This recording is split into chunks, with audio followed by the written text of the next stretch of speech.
We never think of suffering as a good thing. After all, we live in a world where we try to escape even the smallest inconvenience, never mind pain. But TERI BREGUET has the story now of an international organization based right here in Western Mass that embraces suffering to save souls.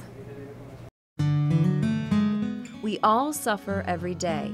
We may have a cold, sit in traffic, be tired, or just annoyed.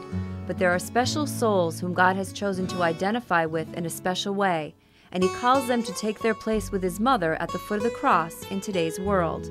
It is for these people, the sick and physically and mentally challenged, for whom the Apostolate of the Suffering was founded in 1947 by Monsignor Luigi Novarese.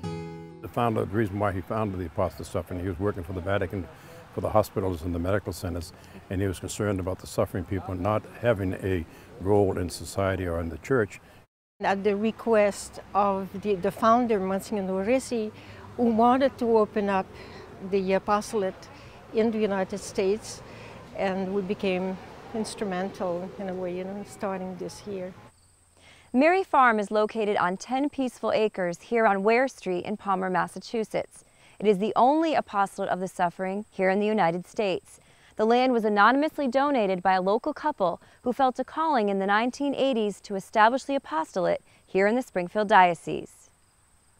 Not only is Mary Farm a place of prayer and retreat, it is a place to find support and camaraderie for all ages. Suffering often leads to isolation and depression, and the apostolate works to alleviate that through socialization and education. The variety of people that are involved in the Apostolate of the Suffering, I think that's what impresses me the most now. It seems like, before there was just one certain age group, and now it seems like there are a number of different ones, and it gives you great hope for the future that, the apostolate's going to keep on going. The main objective of the apostolate, whose members number some 400 in the United States, is that any and all of our sufferings should not go to waste. They say every type of suffering can be consecrated and transformed into a powerful and constructive force on a spiritual level, all for the salvation of souls. Every soul has a purpose in life. Sally MISIASZEK has 6 children, 4 of whom have disabilities. The apostolate has made her see things in a new way. For me, the apostolate means I start my day with a prayer offering everything I do that day to God, whether it be good, bad, indifferent. I just make God the center of my day, and I make sure that I keep my focus on Him, knowing that anything I go through is not in vain. It has value and merit.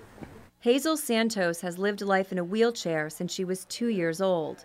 She finds strength in the apostolate, which echoes the message of Fatima and Lourdes. For those who have faith, suffering is the most means by which they can pay for their own and others' redemption. I'm here for maybe 10 to 15 years. It helps me to go on with the life.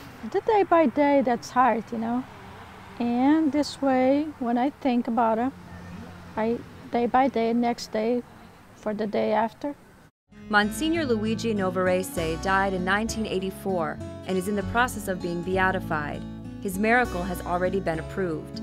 His apostolate is a co-association of the Silent Workers of the Cross, an international association of priests, brothers, and sisters who strive to imitate Christ through consecration to Mary. They are totally committed to the suffering, becoming friends and accompanying them down the long road of life. Reporting in Palmer, I'm TERI BREGUET for Real to Real.